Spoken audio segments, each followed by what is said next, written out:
아멘. 성경을 읽다가 보면 큰 의미 없이 지나칠 때가 있습니다. 아마 그 가운데 대표적인 것이 있다면 족보, 또 지명 같은 것이죠. 잘 모르기도 하고 생소하기도 해서 지나갑니다. 그런데 사실 우리가 잘 몰라서 그러지 성경에 쓰여진 족보와 지명 하나하나가 하나님 나라의 구속에 있어서 얼마나 중요한가. 사실 중요합니다. 그런데 우리가 이걸 잘 몰라서 그렇습니다. 오늘 본문도 그러한 모습을 가지고 있습니다. 자주 읽고 보았던 말씀인데 여러분에게 심각하게 생각하고 중요하게 생각하고 인식을 하지 못했었을 것입니다. 저 역시도 그렇습니다. 하나님께서 노아에게 이런 말씀을 주셨고 노아가 이러한 자녀들에 대한 예언을 했구나. 셈의 하나님 여호와를 찬송하리로다. 가나안은 셈의 종이 되고 하나님이 야벳을 창택케 하사 셈의 장막에 거하게 하시고 가나안은 그의 종이 되게 하시기를 원하노라. 이게 이제 노아가 이 아들 함과 셈과 야벳, 셈과 야벳과 그다음에 함에 대한 그런 예언의 말씀인 것입니다. 여러분은 이 말씀을 읽으면서 어떤 생각을 하셨습니까? 그렇구나. 아마 이렇게 지나갔을 확률이 좀 많을 거라 생각을 합니다. 근데 우리가 성경의 역사를 보게 되면 아담에게 하나님께서 이제 복을 주시고 놀라운 사명을 주셨습니다. 창세기 1장 26절 28절이 말씀인데요. 문화사명, 문화명령이라고 하는 거죠. 땅에 충만하고 땅에 번성하라 라고 하는 거죠. 그리고 땅을 다스리라 라고 하는 것입니다. 그런데 이런 놀라운 문화명령은 창조 경륜 가운데 있으니까 온 인류가 처음부터 받은 것입니다. 그러나 우리가 잘 보면 노아 시대까지 아담의 자손들, 노아 가족을 빼놓고는 홍수 사건으로 다 죽음에 이르지 않았습니까? 제가 이번에 가보니까 아라랏산이 5,000m 이상이더라고요. 그러니까 5,000m 이상까지 물이 찼다고 한다면 어떻게 됐겠어요? 히말라야 산이 아무리 높다고 해도 8,000m니까 그 5,000m 이상에 사는 사람이 없거든요. 살 수가 없잖아요. 그러면 5,000m 이하까지 물이 찼다 그러면 다 찬 것. 이게 물이 대충 찼다라는 게 아니라 땅이 5,000m, 산이 5,000m니까. 그리고 방주는 배가 아니지 않습니까? 우리 배로 생각하는데 배가 아니고 방주예요. 그냥 쭉 떴다가 그냥 하나님의 인도하신 데 떠다니다가 딱 내린 거니까. 그래서 그런 그 밑이 전부 다 잠겼으니까 노아의 가족 8명 외에는 다 모든 인류는 멸망하였습니다. 그러니까 노아의 가족 8명이 이제 오늘날 우리의 조상이 된 거죠. 실제적으로는 물론 아담의 자손이니까 노아도 당연히 우리가 아담의 자손이지만 실제로 신인류의 시작을 볼 때는 노아의 가족들입니다. 노아의 가족들이 이제 8명이 아라랏산에 머물렀고 그 아라랏산을 그래서 이제 저 밑으로 쭉 타고 내려오게 되면 이제 평지가 이루어지게 됩니다. 아마 저도 그 공간을 가보지 못했으면 이 본문이 명확하게 다가오지 못했을 것이고 또 반면에 잘 이해가 되지 않았을 것입니다. 그러다 보면 성도들에게 이 본문을 명확하고 정확하게 가르치지 못했던 것입니다. 지금까지 못했습니다. 그런 측면에서 설교자로서 좀 미안한 마음이 되게 많이 들더라고요. 이 본문을 명확하게 가르쳐주고 확신 있게 가르치지 못했던, 설교하지 못했던 모습이 되게 마음이 아팠습니다. 그래서 물론 뭐 설교자가 모든 걸 다 알 수는 없겠지만 그래도 이 중요한 구속의 역사를 알지 못했던 거 글로서는 도저히 이해가 안 됐거든요. 그런데 이번에 이제 가보면서 아라랏산이 5,000m고 그 건너편 산이 있더라고요. 그것도 한 4,000m인데 이게 아라갓산이에요. 아라갓산. 그러니까 아라랏산과 아라갓산 사이가 아라랏밸리 이게 계곡인데 거기 물이 다 찼다고 생각하면은 다 끝난 거죠. 온 인류가 다 죽을 수밖에 없는 거죠.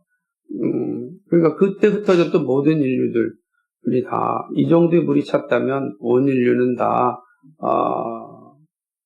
멸망하였다라는 것이 아주 명확하게 보여졌습니다. 어쨌든 이렇게 노아를 통하여서 신인류가 이제 시작되었습니다. 근데 하나님께서는 이 노아에게 아담에게 주었던 그 문화 명령을 다시금 줍니다. 우리가 보는 것처럼 창세기 9장 1절을 보게 되면 하나님이 노아와 그 아들들에게 복을 주시며 그들에게 이르시되 생육하여 땅에 충만하라. 7절을 보게 되면 이렇게 얘기합니다. 같이 읽어볼까요?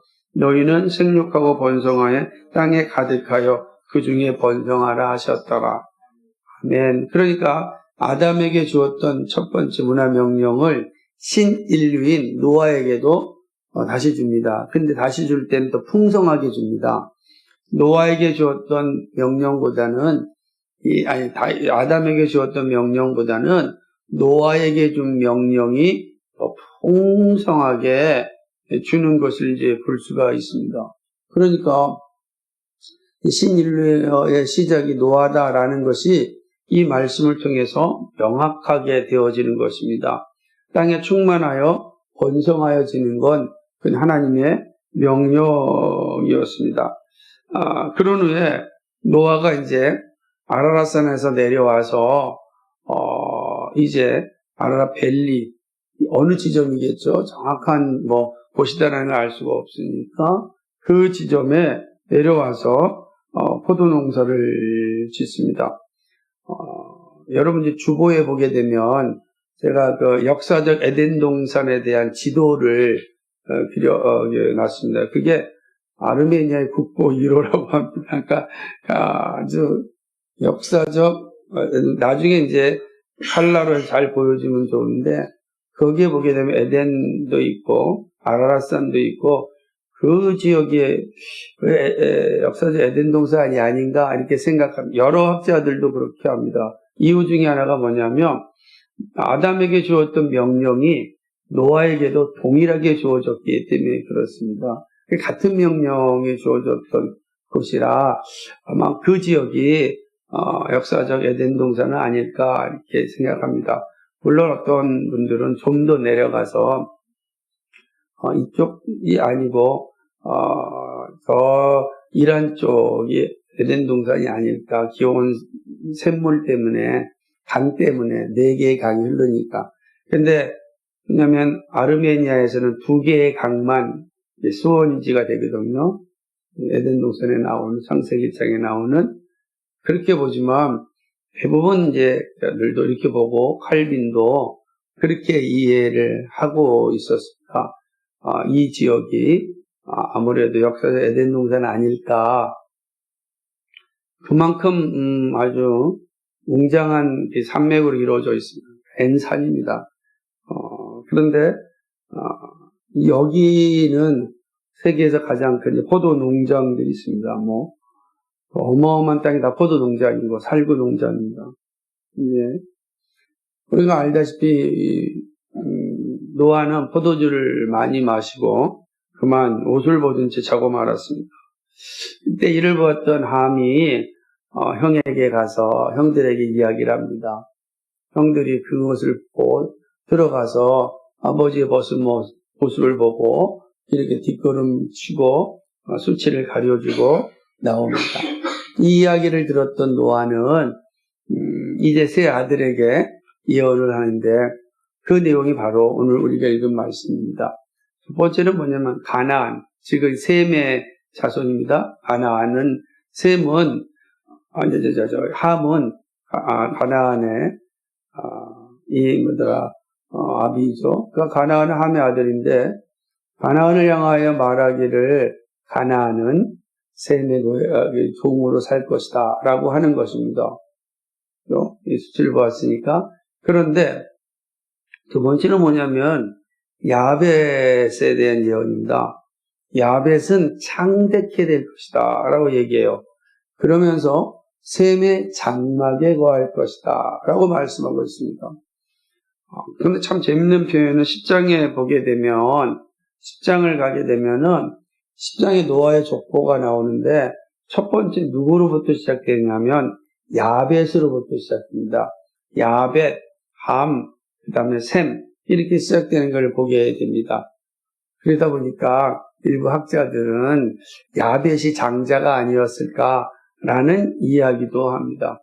어찌되었든 우리의 성경에는 이 셈이 장자고 야벳이 둘째, 함이 마지막으로 이렇게 나와 있는 걸 보게 됩니다.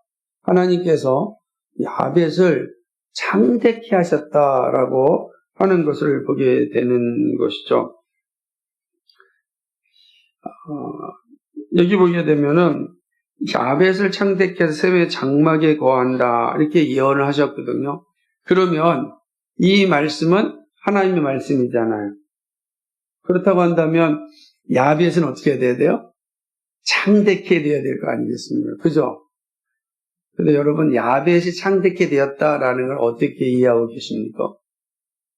왜냐하면 우리는 믿음의 조상 아브라함으로부터 주로 하나님의 말씀을 배웁니다. 왜냐하면 성경은 셈, 즉 아브라함의 자손들을 통하여 이루어진 구속의 역사이기 때문에 그렇습니다.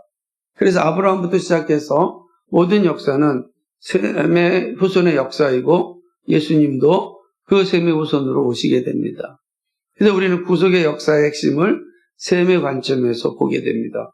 그런데 오늘 첫 번째 예언, 신인류에 준 첫 번째 예언에서는 야벳은 창대케 되고 창대케 된 야벳이 셈의 장막에 거한다라고 말씀하고 있습니다. 그러면 분명한 것은 야벳이 창대케 되었다라고 하는 증거를 우리가 보아야 할 것입니다. 왜냐하면 하나님의 말씀은 거짓이 없고 사실이기 때문에 그런 것입니다. 하나님의 말씀은 반드시 이루어지는 것입니다. 그리고 셈의 장막에 야벳의 후예들이 거하게 되니까 이 말은 셈과 야벳이 함께 공존하며 산다라고 하는 거죠. 재밌는 것은 역사적으로도 함과 셈의 후손들은 끊임없이 싸웠지만 야벳의 후손과는 싸우지 않았습니다. 앞으로 차근차근 말씀드리고 설명드리겠지만은 놀라운 것 가운데 하나는 이스라엘이 아시리아나 바벨론에 의하여 침공을 당하기 전에 이 아르메니아 공국이죠. 아르메니아 제국이 이 이스라엘까지 넘어서 애국까지 이게 침략을 합니다. 침공을 합니다. 그런데 놀라운 것은 이 아르메니아는 이스라엘은 하나도 해를 가하지 않고 그냥 지나쳐갑니다. 그러니까 이스라엘 지나가야 돼요. 그래야지 애국으로 가는 건데 왜 그랬을까? 그래서 예레미야에 나오는 말씀이기 때문에 그렇습니다. 왜 이들은 그러지 않고 오히려 하나님은 이 아르메니아를 통하여서 조지 아르메니아를 통하여서 바벨론, 이스라엘을 공격하였던 바벨론을 또 이렇게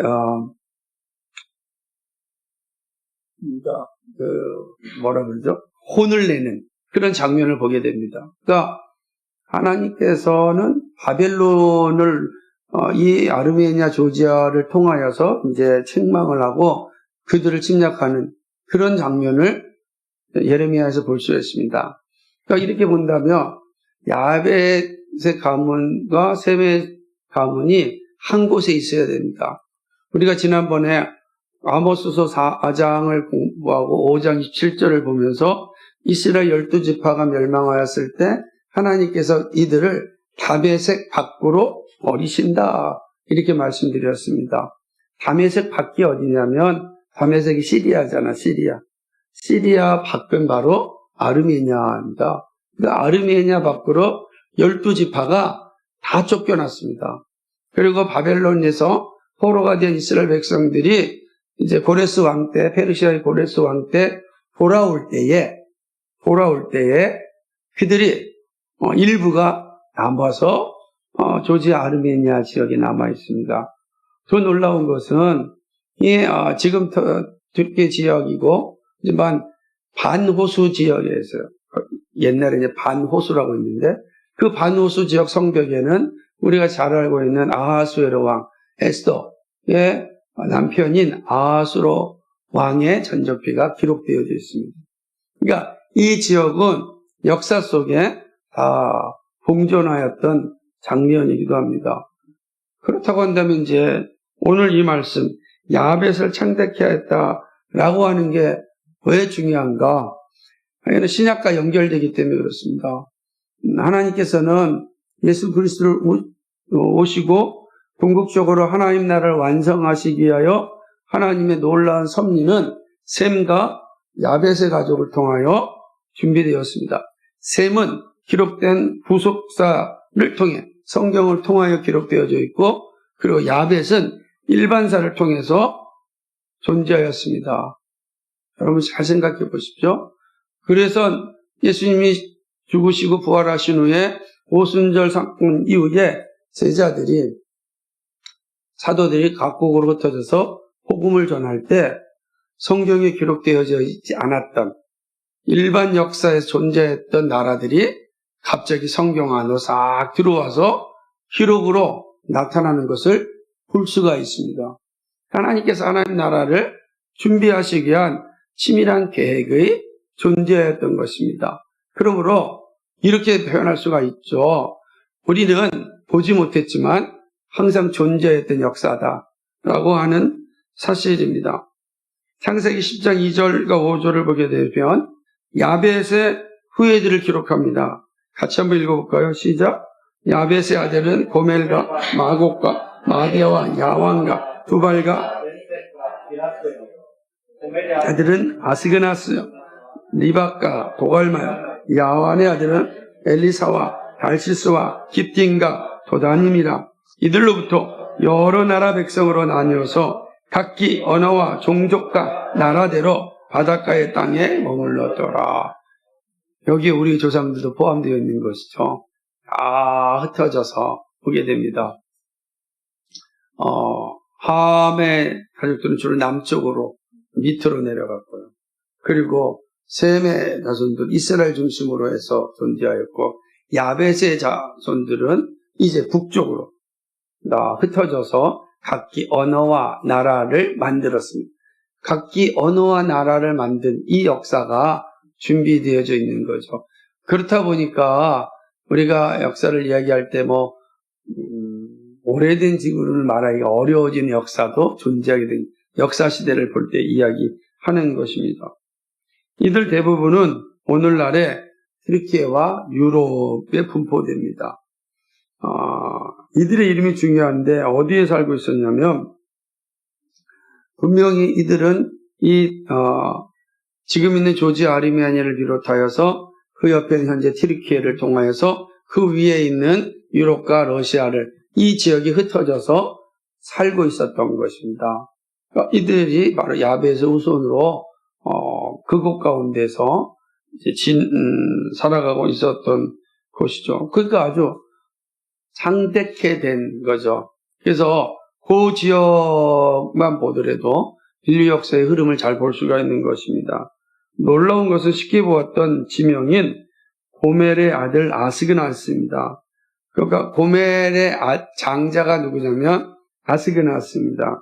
고멜의 아들은 아스그나스요 리밧과 도갈마라고 나왔습니다. 여기서 아스그나스, 리밧, 도갈마는 매우 중요한 의미입니다. 리밧은 역사 속에 많은 기록이 남아있지 않지만 아스그나스와 도갈마는 일반 역사 속에 계속 남아있습니다. 아스그나스는요, 독일을 비롯한 옛 이름을 아스그나스라고 부릅니다. 그래서 옛날에는 다 아스그나스 지역이다 라고 이야기를 하는 거죠. 그러니까 그 지역이 다 아스그나스 지역입니다. 이거는 역사의 옛 지도에도 그림들 나와 있는 거죠. 그 유럽을 지명하는 표현이 아스그나스다라고 이야기를 하는 것입니다.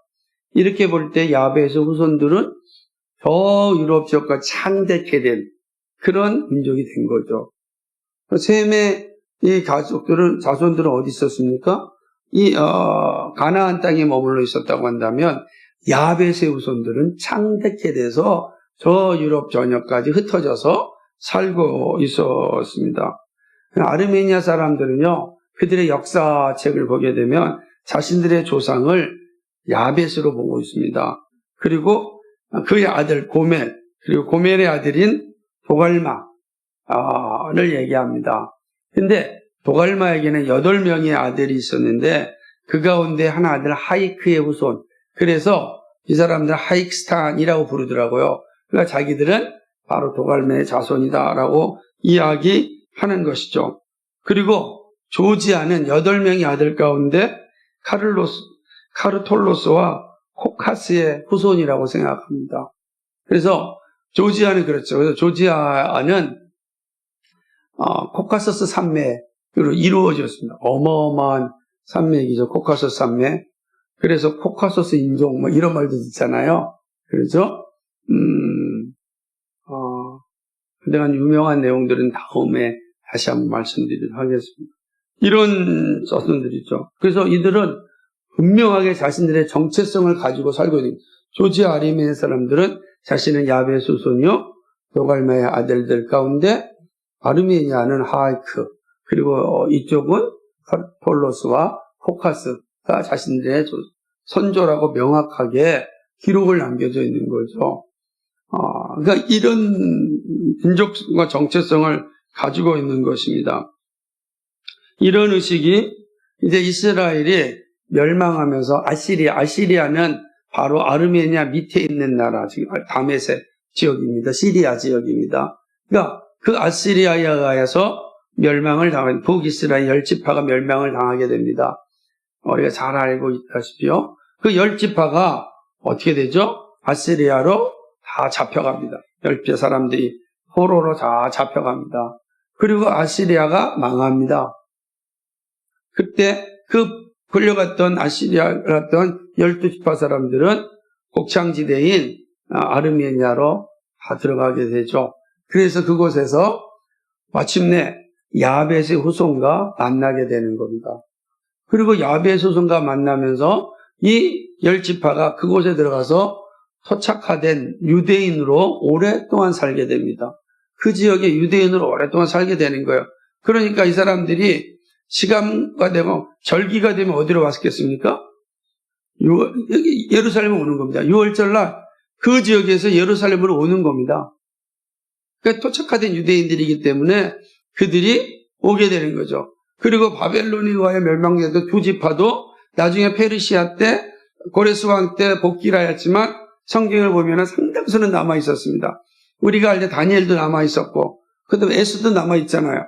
그리고 에스더를 보게 되면은 아하수르 왕이 127도를 다스렸습니다. 근데 127도에 누가 있었습니까? 유대인 공동체가 있었습니다. 왜냐하면 하만이 127도에 있는 유대인들을 다 죽이라는 이 명령서를 내렸기 때문입니다. 그 127도 가운데 하나가 어디예요? 인도입니다. 인도는 여기를 완전히 지나서 가는 곳이죠. 그러니까 이 고대 역사를 보게 되면 이런 역사들이 일어나면서 노아가 했던 예언이 이 야벳의 땅에서 셈의 후손들이 들어오면서 함께 어울려 사는 셈의 장막에 야벳이 창대케 된 야벳이 셈의 자손들과 함께 살게 됩니다. 그런 후에 그들이 토착화된 유대인이 되어서 이제 예루살렘으로 명절을 따라 오게 되는 것이죠. 되게 중요한 것입니다.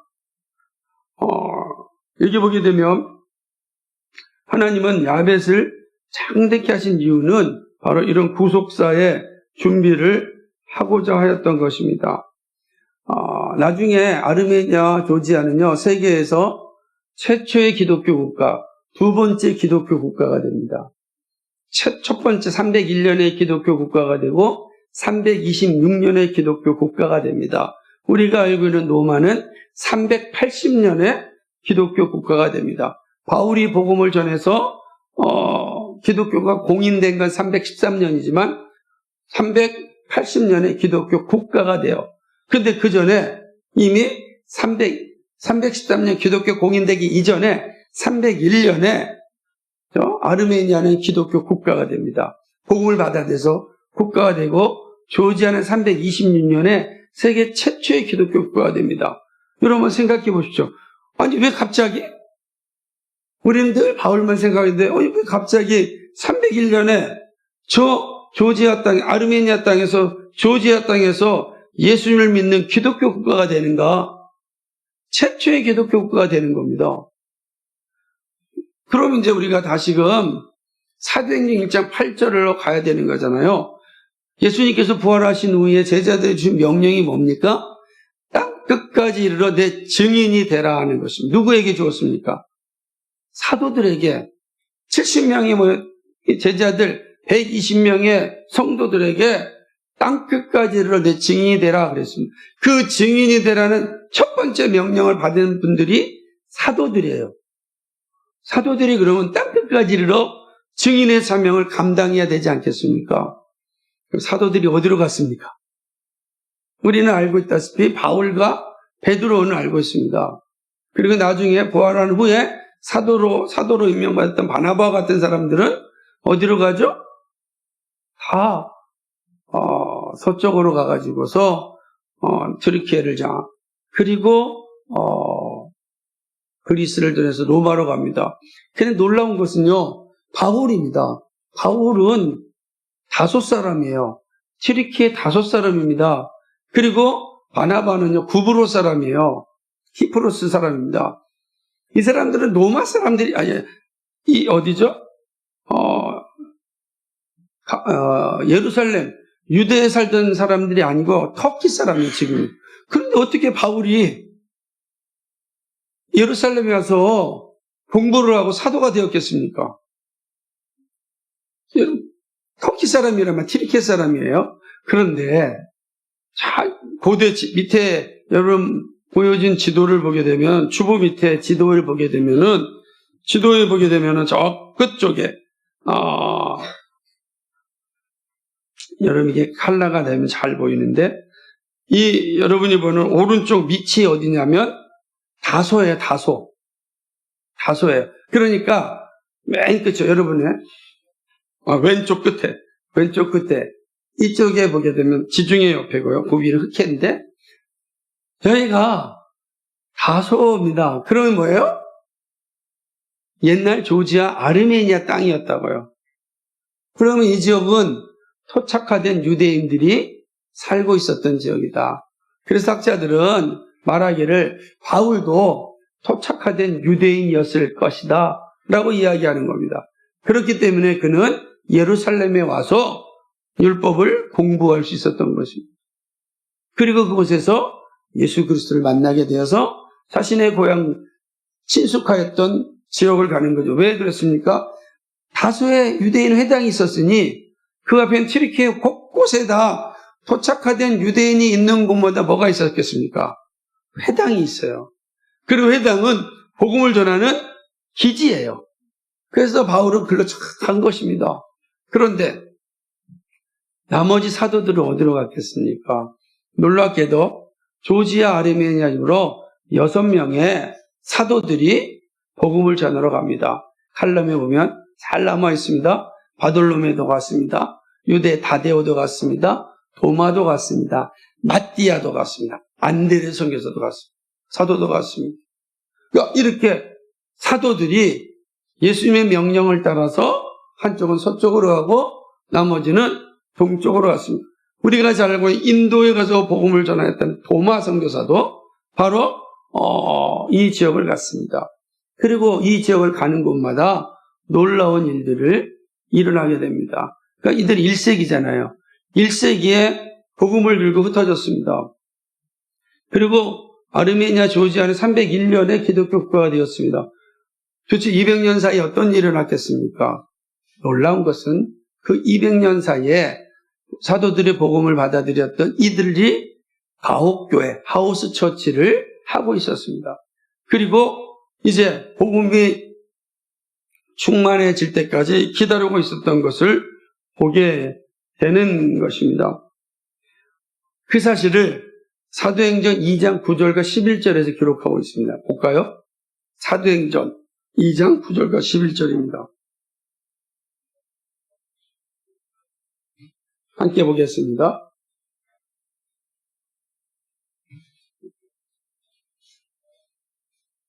그러니까 이제 이 말씀을 읽고 이 사도행전 2장 9절과 11절을 보게 되면 좀 다르게 다가올 수 있습니다. 같이 읽겠습니다. 우리는 바데인가 메데 또 메소포타미아 유대와 가파도기아와 본도와 아시아와 부르기아와 밤빌랴 애국과 및 구레네에 가까운 리비아 여러 지방에 사는 사람들과 로마로부터 온 나라 야근의 곧 유대인과 유대계에 들어온 사람들과 그레데인과 아라비아인들이라 우리가 다 우리의 각 언어로 하나님의 큰 일을 말함을 듣는도다. 아멘. 아니 이 사람들이 어떻게 예루살렘으로 왔을까요? 오순절날 6월절을 지키기에 왔단 말이에요. 그죠? 그러니까 다시 한번 이 장면을 보게 되면 되게 중요한 사건들을 보여줍니다. 수많은 사람들이 예루살렘에 모였습니다. 이 사람들은요, 야벳과 함의 후예들이 특히 전부 대부분 야벳의 후손들입니다. 그리고 토착화된 유대인들, 셈의 후손들과 함께 오랫동안 살았던 이들입니다. 그리고 이들 지역마다 곳곳에 다 유대인 회당이 있습니다. 아르메니아 저 터키, 트리키예와 겹경 지역에 알치에라고 하는 성이 있습니다. 그 동서문화교류의 중심지인데 거기에는 시대마다 역사적 변천을 합니다. 교회가 있고요. 또는 모스크가 있고요. 그리고 유대인 회당이 있습니다. 그 역사가 존재하는 그런 성입니다. 마치 예루살렘 성 안에 있는 것처럼요. 그렇죠? 근데 여기 이 가운데 가장 중요한 지역이 하나 있는데 갑바도기아입니다. 갑바도기아. 우리는 갑바도기아 그러면 그냥 멋있는 풍경과 이게 뭡니까? 풍선으로 만든 관람 기구만 생각할 텐데 그렇지 않습니다. 갑바도기아가 왜 중요하냐면요. 당시에 로마로부터 모든 기독교인들이 핍박을 받습니다. 잔인한 핍박을 받죠. 그때 박해가 일어납니다. 이때 이 박해를 피해서 도망친 곳이 갑바도기아입니다. 왜냐하면 갑바도기아는 이 땅을 손으로 기구 조금만 있어도 파면은 굴이 만들어지고 그것이 이렇게 산소와 딱 만나면 딱딱한 시멘트처럼 굳어집니다. 그래서 지하에 하나씩 깊숙이 들어가서 땅굴 생활. 그러니까 로마에 있는 카타콤과 같은 것이 튀르키예 갑바도기아 지역에는 아주 비일비재합니다. 깊이 들어가 있는. 거기서 피하여서 신앙생활을 하였던 곳. 그래서 모든 피난민들이 모였던 곳이 바로 갑바도기아입니다.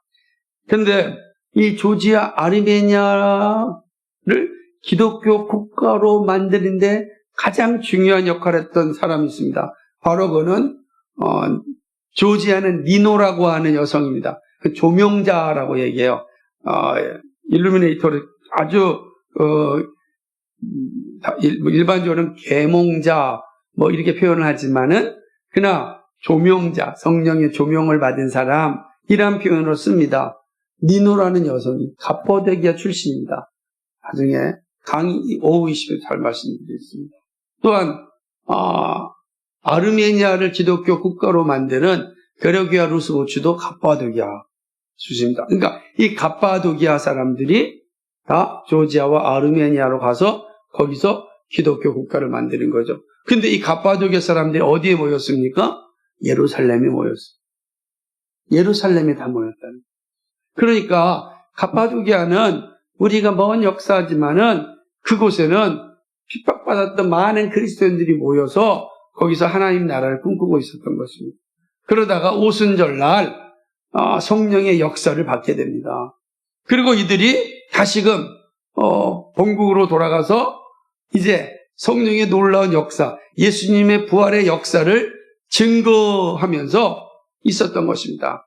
그때 이제 사도들이 바로 그 시점에 각 지역으로 복음을 전도하러 가게 됩니다. 그리고 사도들이 가는 곳마다 가옥처치, 가옥교회가 세워지는 겁니다. 가는 곳마다. 그리고 교회 이름도 바뀌어지게 됩니다.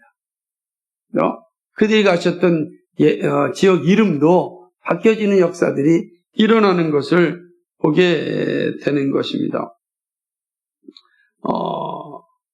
사도행전 2장의 갑바도기아 사람들이 언급된 것은 바로 이러한 하나님 나라의 위대한 역사를 우리에게 보여주는 것이죠.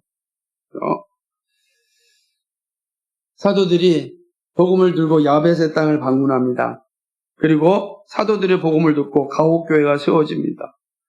그러자 이제 말 그대로 땅끝까지 이르러 증인이 되어 하나님의 나라가 확장되어지는 이 역사를 1세기부터 3세기간도 이루어지고 3세기에 최초의 기독교 국가가 세워지게 됩니다. 4세기가 301년이니까 4세기죠. 320년이니까요.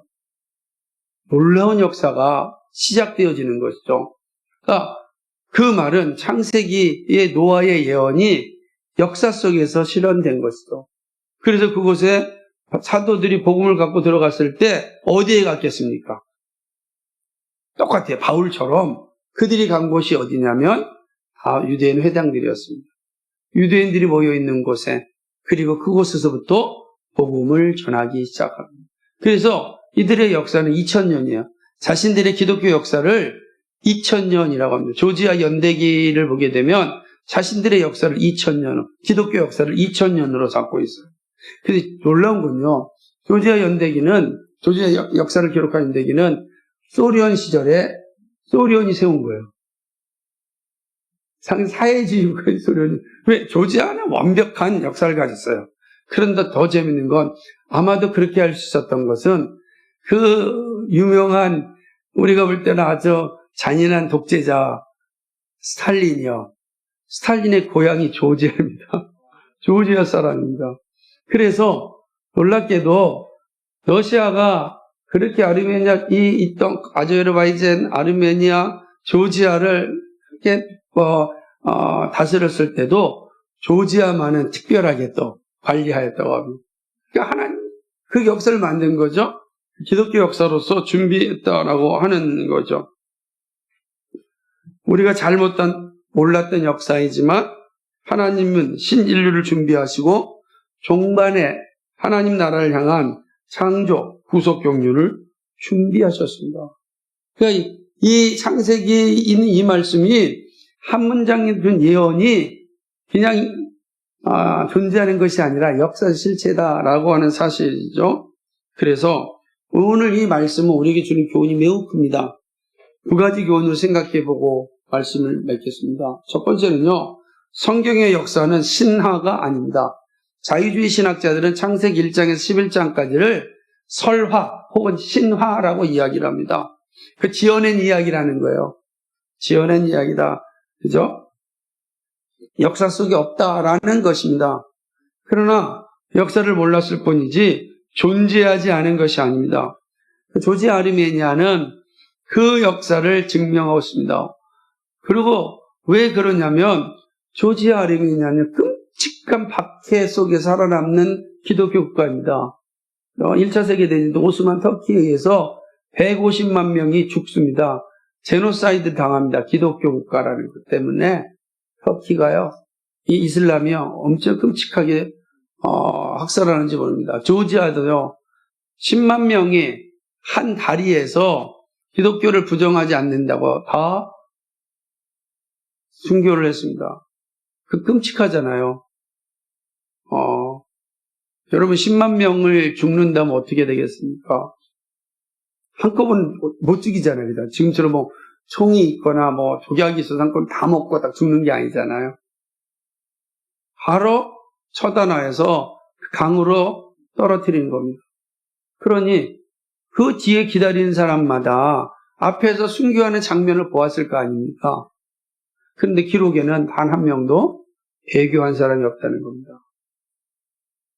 그 조세혁, 그런 기독교적인 정체성과 자부심을 가지고 있죠. 물론 그 아름다운 모습이 그대로 존재하고 있는 건 아니고 자기들만의 신앙을 가지고 있지만 러시아 정교의 영향도 많이 받았던 것도 보입니다. 그러나 이러한 역사를 가지고 있었던 그런 나라입니다. 사도 바울을 비롯한 다른 사도들은 복음을 들고 이 야벳의 자손들로 창대케 된 그런 지역에 갔습니다. 그리고 이 지역을 중심으로 복음은 우리에게까지 왔습니다. 그래서 자세히 생각해 보면 야벳에서는 북쪽으로 갔으니 지금 생각하면은 다 마찬가지죠. 북쪽으로 갔습니다. 그리고 나중에 중국, 몽골 다 흩어진 거죠. 우리의 조상들도 그런 역사적 뿌리 가운데 존재했다라고 볼 수 있는 그런 여지가 있는 것이 바로 창대케 되는 야벳의 예언입니다. 그 모습을 보게 되는 거죠.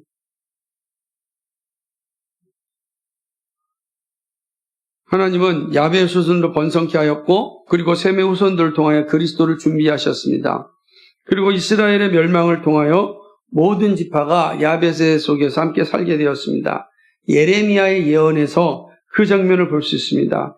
예레미야 51장 27절 28절은 이렇게 기록하고 있습니다. 이것은 북쪽 이스라엘 시대입니다. 그러니까 긴 시간이 흐른 거죠. 주전 600, 700년 요 사이니까 이거는 긴 시간이 되는 거죠. 그런데 땅에 깃발을 세우며 나라들 가운데 나팔을 불어서 나라들을 동원시켜 그를 치며 아라락과 민니와 아스그나스 나라를 불러 모아 그를 치며 사무관을 세우고 그를 치되 극성스러운 메뚜기같이 그 말들을 몰아오게 하라. 아멘. 바벨론이 이스라엘을 침공하여 이스라엘을 유린하자 하나님께서 예레미야를 통하여 바벨론을 처단합니다. 심판합니다. 이때 심판할 때 누구를 부르냐면은 아라랏. 그죠? 아라랏. 옛날에 그 아라랏은 우라투 왕국입니다. 아르메니아의 우라투 왕국. 그 아라랏산 밑에 있는 나라예요. 우라투 왕국. 그리고 민네아 왕국. 아시그나스. 바로 이 북쪽에 있었던 이 나라들을 불러서 누구를 치죠? 바벨론을 공격하고 바벨론을 심판합니다. 이 역사가 정말 대단한 거죠. 한 번도 하나님의 역사가 사라진 적이 없고 다만 감춰졌을 뿐이죠. 그런데 하나님이 때가 되면 그 역사를 드러내서 하나님의 일을 이루시게 하는 것입니다.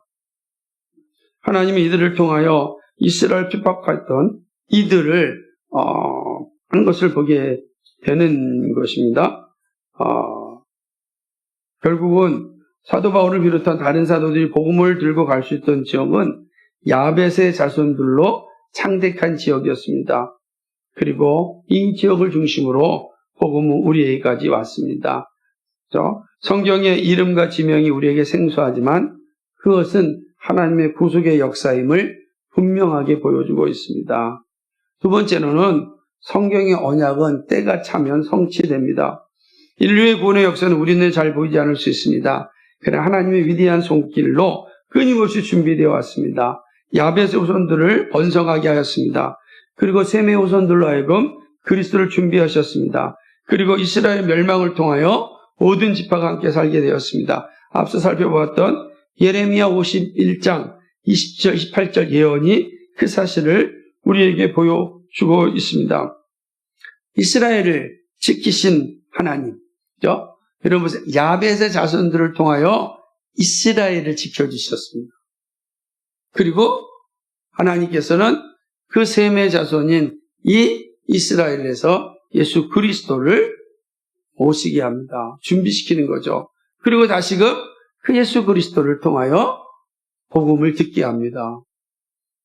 이게 원대한 이 하나님의 역사가 사실 펼쳐지고 있는 것을 보게 되는 것이죠. 사도들을 통하여 복음을 듣고 가옥교회가 세워지고 마침내 믿음의 사람들을 통하여 기독교 국가가 되는 위대한 구속을 봅니다. 성경의 약속은 공수표가 아닙니다. 때가 되면 반드시 성취됩니다. 이것이 우리가 창세기 9장에서 보았던 노아의 예언의 실체입니다. 우리가 믿는 신앙이라는 것이 신화가 아니에요. 설화가 아니에요. 이거는 하나님의 놀라운 역사예요. 진리다라는 사실입니다. 우리의 믿음이 왜 중요하냐면 이 놀라운 구속의 역사, 진리 가운데 있기 때문에 그렇습니다. 우리가 가는 이 길이 이 놀라운 구속의 역사 가운데 존재하는 것이고 그 역사는 하나님의 놀라운 계획 가운데 이루어지고 있다라고 하는 것이죠. 이것은 우리의 구원과 장차 우리에게 이루어질 하나님의 나라를 확증하여 주는 역사인 것입니다. 사실로서 우리에게 주어지는 것입니다. 우리가 믿음을 분명히 가지고 있어야 될 그 역사적 증거가 우리의 역사 속에 존재한다라고 하는 것입니다. 말씀을 맺습니다. 하나님의 역사는 멈춘 적이 없습니다. 언약이 성취될 때까지 진행되었습니다. 우리가 모를 뿐이지 구속의 역사는 신인류의 출현부터 준비되었습니다. 아담의 타락으로 구속받아야 될 인류를 위한 하나님의 치밀하신 구속 경륜은 준비되었습니다. 우리도 노아의 후손입니다. 그 역사는 아라랏산에서 시작되었습니다. 그리고 긴 역사를 통하여 온 세계에 번성하였습니다.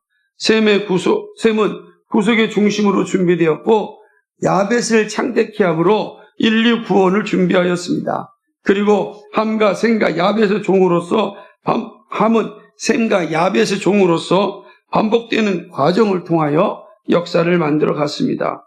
복음의 통로는 이렇게 신인류에게 주신 예언대로 이루어졌습니다. 신인류의 첫 번째 예언대로 이 역사가 이루어진 것입니다. 역사는 보이지 않을 뿐 항상 존재하였습니다. 하나님의 언약은 전 인류의 역사와 함께하고 있습니다. 오늘 우리의 존재는 바로 이런 하나님의 구속의 역사, 구속 경륜을 증거합니다. 우리는 이 사실을 통해서 내가 지금 믿고 있는 믿음이 얼마나 중요한지 확실하게 알아야 됩니다. 우리는 뿌리가 없는 사람들이 아니라 뿌리 깊은 자들입니다. 역사 속에 존재하는 것입니다. 역사 속에 우리의 믿음은 단순한 종교가 아닙니다. 역사이고 진리입니다. 진리를 믿고 따르는 것이 얼마나 감사한지 모릅니다. 이 구속의 역사는 주님의 재림으로 완성될 것입니다. 그날까지 주님의 자녀로서 자부심과 정체성과 확실한 믿음으로 살아가기를 주님의 이름으로 간절히 축복합니다. 우리는 이 믿음의 증인자가 되어야 될 것입니다. 기도하겠습니다. 거룩하시고 자비하신 하나님 아버지, 참 고맙고 감사를 드립니다. 오늘 우리에게 이 놀라운 복음을 주셔서 감사합니다. 신인류, 첫 번째 신인류 노아에게 주셨던 그 약속과 그 예언이 긴 시간을 통하여 후속사와 일반사를 통하여 준비되어졌고 또 확정되어졌다. 예수 그리스도 안에서 하나가 되어서 다시 온 세계에 복음이 증거되어졌고 오늘 우리가 그 후손이 되었습니다. 주님 감사합니다. 우리를 부르시고 예수 그리스도를 믿게 하시고 하나님 나라를 소망하게 하시고 영원한 나라를 바라보며 살 수 있도록 은혜를 주신 것 감사합니다. 아버지요, 우리가 종교인으로 사는 것이 아니라 하나님 그리스도인으로 진리를 믿는 자로 역사인으로 살게 하여 주옵소서. 그것이 이 땅에서 우리가 사는 것이 참된 것임을 확증하는 것입니다. 하나님, 이 분명한 믿음을 가지고 이 거룩한 날을 소망하면서 주님 오심을 기다리며 살아가는 우리 모두가 되게 하여 주옵소서. 믿음의 선진들이 흘린 저 피가 오늘 우리가 있게 하였습니다. 가깝게도 멀게도 저들의 피가 오늘 우리의 신앙이었고 그것으로 말미암아 하나님의 나라를 소망하게 되었습니다. 하나님, 우리도 이 믿음 잘 지키게 하여 주시옵시고 다음 세대에 이 믿음을 잘 전달할 수 있는 사명을 감당할 수 있도록 인도하여 주옵소서. 감사하며 예수 그리스도의 받들어 기도합나이다. 아멘.